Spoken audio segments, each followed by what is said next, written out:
Meron kami pinanghahawakan. Kagaya ni Mami Peng, may laban na ipinaglalaban na siya lang mismo ang nakakaalam. 'Di ba? Kagaya namin, mga vlogger nung kampanya, may laban kaming lahat na nagkaisa kami dahil gusto namin manalo ang isang Marcos. Mga kapatid. So, kaya manalo si Pangulong Bongbong Marcos, hindi kami naghangad that time ng kapalit niyan. Hindi kami naghingi sa kanya hindi kami naghingi sa kanya ng position. FYI sila pa nga ang nag-o-offer sa amin ng position. Ha?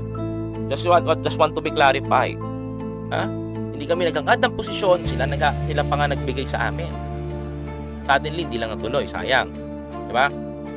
Isa pa mga kababayan ko, kami ang nilalaban namin na maipanalo sila nung kampanya. Sa tingin nyo ba, gumagastos ang gobyerno sa amin ng pera sa goal namin? No, pera namin 'yon. Pera ng mga mga taong tumutulong pa sa amin all the way from sa iba't